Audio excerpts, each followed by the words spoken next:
Speed and Nguyen's Deep Dive podcast is an official podcast made by Speed and Nguyen with the voice made from Google's Notebook LM. Do not reproduce our podcast without permissions from the owner. Welcome to the Speed and Nguyen's Deep Dive podcast. Thanks. Yeah, I'm really glad to be here for this one. Because, back in 2013, there was this real functioning American city with, over 500,000 residents, and it saw its entire tourism economy just get completely radically rewired by a fictional television show. Oh, absolutely. Albuquerque, New Mexico. Right. People were literally flying into New Mexico from all across the globe just to take these RV tours. You had local candy shops mass-producing blue ice candy, and the city's global identity was just fundamentally overwritten by this story of a high school chemistry teacher turned ruthless drug kingpin. It's wild. It really is. And, today we are opening up a massive stack of sources for you. We've got everything from tourism data and scientific analyses to academic sociology papers. We're exploring the whole 62-episode phenomenon that was Breaking Bad. But just to be clear, our mission for you today is not to just recount the plot twists, right? Yeah. We aren't just doing a recap. No, definitely not. We're looking at the underlying mechanisms of this show's legacy. We're going to unhack how Breaking Bad weaponized actual science, how it completely transformed Albuquerque, and perhaps most uncomfortably, how the creators used this story as this massive sociological Rorschach test. A Rorschach test that, really exposed the hidden biases of their own viewers. Yeah. Which is fascinating. But, okay, let's start with the setting. Every successful chemistry experiment requires a meticulously controlled environment. Right. You need a baseline. Exactly.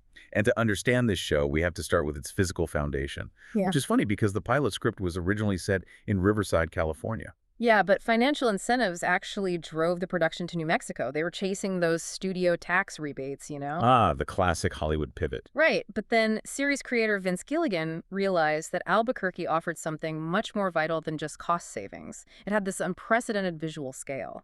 Oh, yeah. The sources highlight his absolute obsession with the Sandia Mountains and those massive, floating cumulus clouds you get out in the high desert. By rooting the story there, Albuquerque ceased to be just a backdrop. It became the show's most silent, imposing character, right? Exactly. Actor Bryan Cranston even noted that the city gave the production a justifiable location.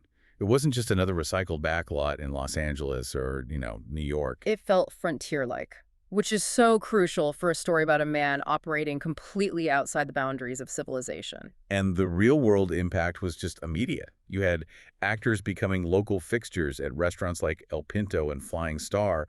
Fans were flooding the city. But the location was only half of the foundation, right? Right. To sell Walter White's genius to you, the viewer, the creators had to build a second, much more complicated environment. The actual laws of chemistry. Yes. The production famously consulted with Dr. Donna Nelson, a chemistry professor at the University of Oklahoma, just to make sure the lab equipment and the dialogue were totally authentic. Well, they needed that baseline of authenticity, to buy the audience's trust. But we really have to look at how they manipulated those scientific laws when the drama actually required it. Oh, for sure. The most famous example is obviously the blue meth. Walter White's signature product is renowned for its chemical purity, which the show claims is the reason for its bright blue color. Which is chemically impossible, right? Completely impossible. Pure methamphetamine, regardless of the synthesis route, is colorless. It forms white or clear crystals. Wait, totally clear. Yeah. Color in a crystal lattice is almost always the result of an impurity. Think of how trace amounts of iron turn clear quartz into purple amethyst. Oh, wow. Okay, that makes sense. So if Walt's meth was genuinely 99.1% pure, it would be glass clear. The blue color was purely a narrative device. It was a brilliant branding mechanism for the television audience to easily track Walt's product as it moved across the Southwest. That's so smart. But they didn't just tweak the chemistry for branding. They tweaked the physics for sheer spectacle. Our sources pull from the show Mythbusters, which actually tested several of the most iconic science moments. I love those episodes. They're great. So, take season 1. Walt and Jesse need to dispose of a body, so Walt instructs Jesse to buy a specific type of plastic bin to dissolve the remains using hydrofluoric acid. But Jesse ignores him. He totally ignores him. Puts the body in a standard fiberglass bathtub, pours in the acid, and the acid supposedly eats through the tub, the floorboards, and sends this horrifying slurry crashing into the hallway below. Okay, so hydrofluoric acid is terrifyingly corrosive, particularly to human tissue, because it actually leaches calcium right from the bone. Oh, brutal. Yeah. However, it attacks the silica matrix found in glass and ceramics. That's why it would slowly damage the glaze on a porcelain tub. But it is remarkably inert when it comes to the long polymer chains found in certain plastics and, you guessed it, fiberglass. Ah, so Mythbusters proved... The Mythbusters team demonstrated that while the acid would turn organic matter into, like, a biological soup, it would sit perfectly safely inside a standard fiberglass tub. The whole structural collapse of the floor. Pure Hollywood physics. Pure Hollywood. And then there is the climax of season 1. This one's my favorite. Walt walks into the drug distributor Tuco's headquarters carrying a bag of what looks like meth, but it's actually mercury fulminate. Oh, the exploding crystal. Yeah. He throws a single large crystal against the floor, causing this massive explosion that blows out the building's windows, but leaves Walt standing there looking like a total badass. Well, mercury fulminate is a highly volatile, shock-sensitive primary explosive. Its chemical bonds are incredibly unstable, meaning a sudden impact causes rapid exothermic decomposition. So it does explode on impact. It does. But the depiction on the show is deeply flawed. First, growing a mercury fulminate crystal to the size of a golf ball without it detonating under its own weight. Virtually impossible. Oh, just from gravity. Pretty much. And second, if Walt threw a crystal that large with enough force to detonate it, the resulting shockwave would instantly trigger the sympathetic detonation of the entire bag he was holding. Right. The rest of the bag would go off. Exactly. He wouldn't have walked out of that room. He would have been vaporized or, like, at the absolute minimum, permanently deafened.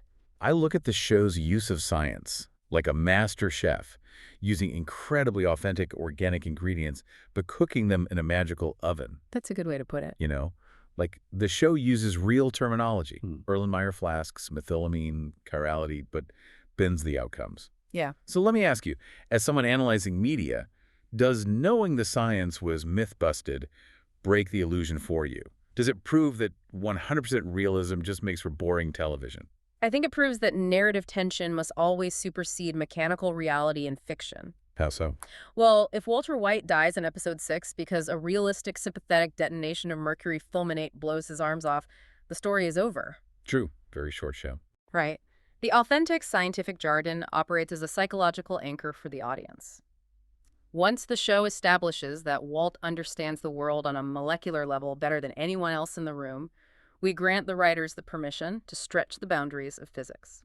That makes total sense. And that actually sets up a fascinating pivot, because once the physical chemistry of the lab is established, the show shifts its focus entirely to the psychological chemistry of its characters. Absolutely. In the very first episode, Walt stands in front of his high school students and defines chemistry simply as the study of change. And that is really the thesis statement for the entire 62-episode run. We are watching the moral metamorphosis of Walter White. Right. Because the conventional surface-level reading is that Walt is a desperate man doing terrible things to leave a financial nest egg for his family after his terminal cancer diagnosis. But the sources dissect this, revealing that his descent is actually fueled by a deeply bruised ego and an unquenchable superiority complex. The turning point for me, reading through the analysis, is the episode Gray Matter. Oh, definitely. Walt's former business partner, Elliot, practically begs Walt to let him pay for the cancer treatments. He even offers him a high-paying job with full health insurance. The financial crisis could have ended legally right there in season 1, but Walt walks away. Because of his pride. Yeah, I mean, years prior, Walt sold his share of their startup company for $5,000. That company, Gray Matter, went on to be worth billions. Accepting charity from Elliot would force Walt to confront his biggest life regret. He'd have to acknowledge that he is a recipient of pity. Exactly. And his ego simply cannot process that. He basically calculates that cooking crystal meth is psychologically preferable to swallowing his pride. Which is insane. And that decision just cascades into this chilling devaluation of human life. Like, he misses the birth of his daughter, Holly, because he's brokering a massive drug deal with Gus Fring. He stands by and watches Jesse's girlfriend choke to death. And the absolute moral floor, the moment that is so deeply uncomfortable to watch, is when he poisons an 8-year-old child, Brock. Yeah, he uses lily of the valley, which is a plant containing cardiac glycosides. They disrupt the electrical signals in the heart. So it wasn't just a random poison. No, Walt isn't just lashing out. He is weaponizing his knowledge of biology. He calculates the exact non-lethal dosage required to mimic ricin poisoning, deliberately sending a child to the ICU. Just to manipulate Jesse. Entirely to manipulate Jesse into turning against Gus Fring. It is the application of cold chemical engineering to human psychology. Which brings us to Jesse Pinkman. I like to picture Walt and Jesse as two elevators sharing the exact same shaft, but moving in completely opposite directions. Oh, I like that analogy. Right, like Walt rises in power and wealth, but plummets into total sociopathy.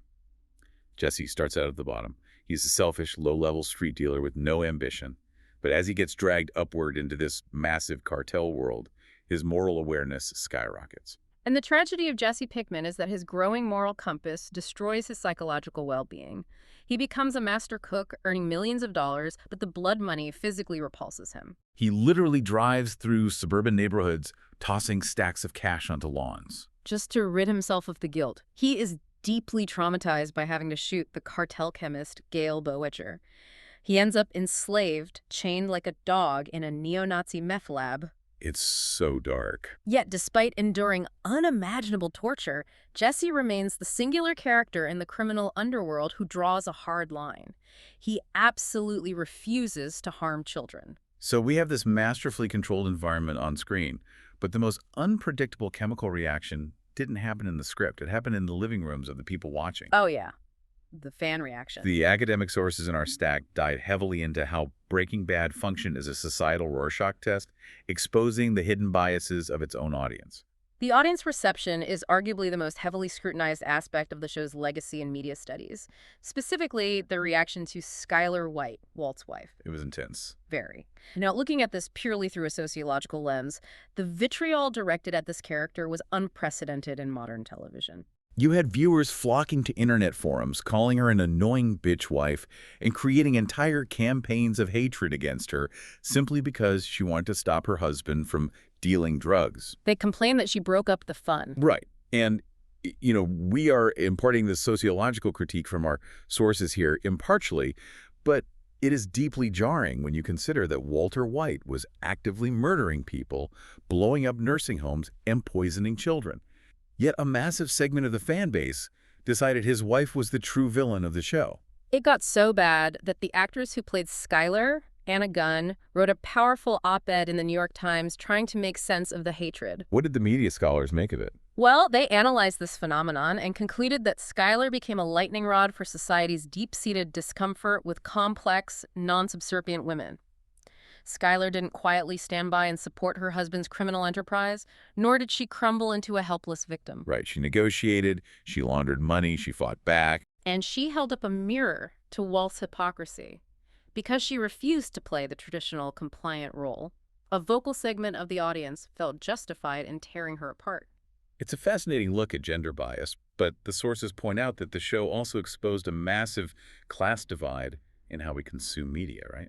Yeah, there was a prominent sociological study that categorized the show's viewership based on educational and occupational status to see how different demographics process the narrative. Okay, so what did they find? High-status viewers, those with advanced degrees, tended to consume Breaking Bad as high art. They analyzed the cinematography, compared the themes to Samuel Beckett or Franz Kafka, and focused heavily on the moral ambiguity. Ah, they were the ones who loved the Fly episode. Precisely. Fly is a highly symbolic bottle episode where Walt and Jesse spend an entire hour trapped in the lab trying to kill a single housefly. It's a whole episode on a fly. Yep. And to the high-status viewer, The Fly is a Kafkaesque manifestation of Walt's inescapable guilt and paranoia. It's a brilliant piece of psychological theater. But the study found that low-status viewers, those consuming the show purely for immediate entertainment, absolutely hated that episode. Because nothing exploded and no one got shot. Exactly. This demographic viewed the show as a straightforward, high-stakes thriller.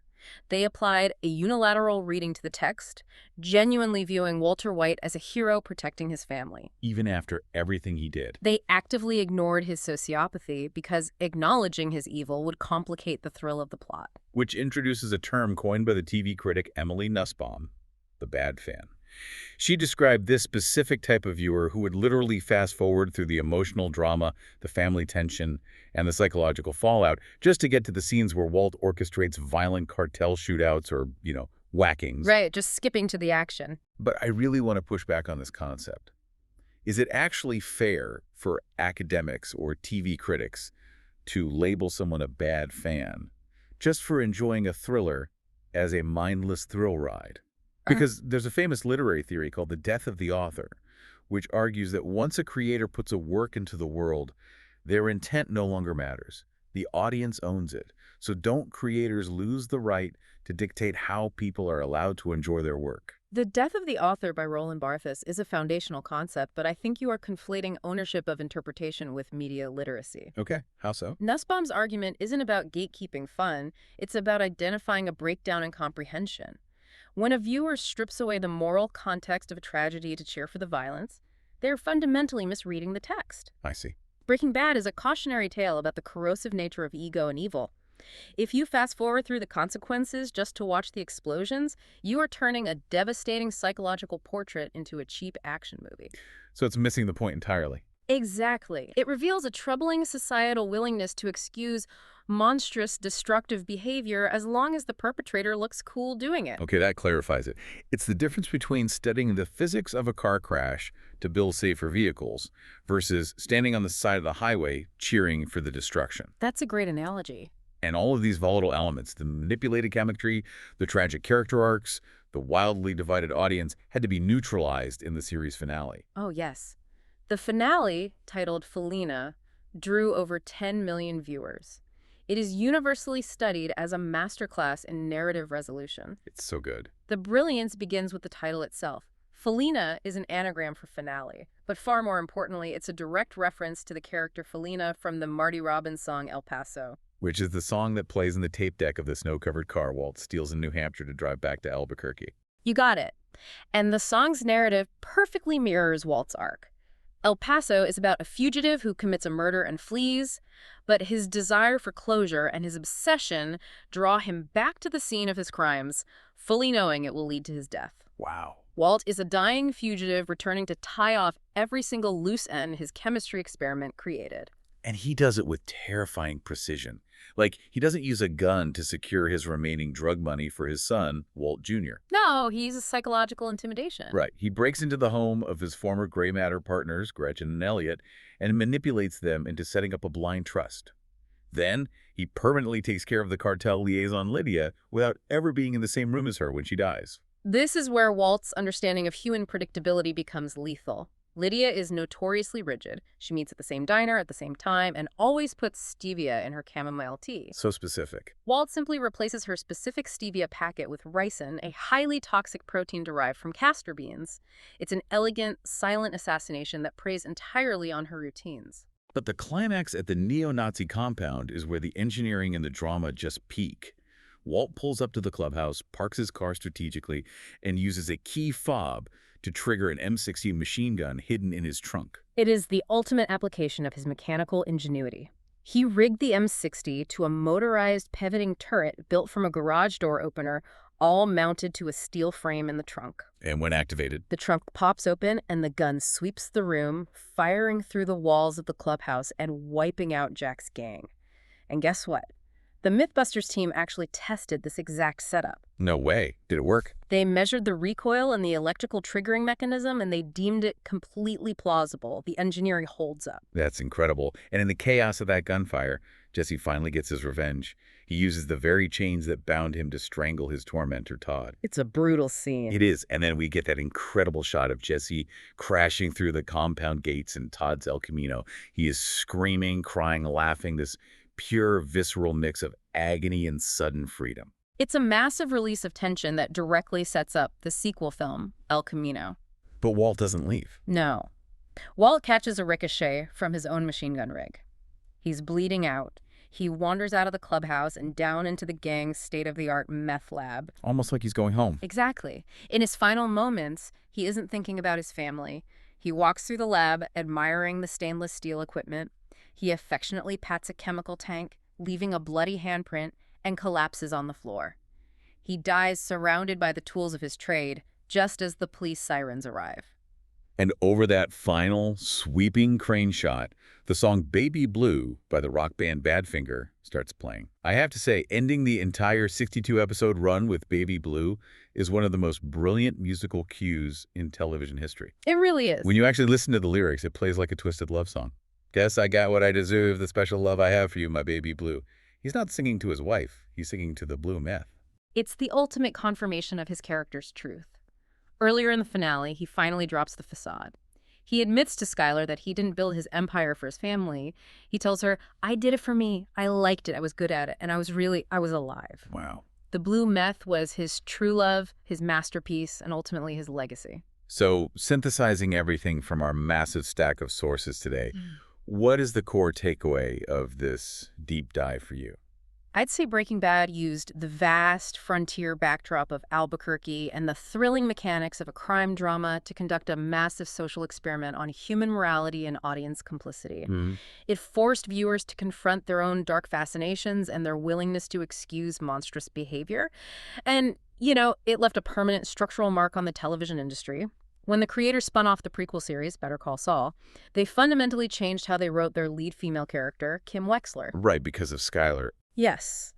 They gave Kim deep agency and moral ambiguity from the very start, specifically applying the lessons they learned from the toxic audience backlash against Skyler White. It is wild to think about how a story about a high school chemistry teacher synthesizing meth ended up holding a mirror up to the entire entertainment industry. It really does leave us with a highly provocative question to consider. Oh, what's that? If Breaking Bad were to premiere for the very first time today in our current hyper-analyzed cultural climate, how would you, the audience, react? That's a great question. Would the phenomenon of the bad fan still exist, cheering for the violence? Or has our societal tolerance for the dark, brooding anti-hero fundamentally changed now that we've spent a decade examining the collateral damage? That is a phenomenal thought to mull over next time you sit down to binge a new prestige drama.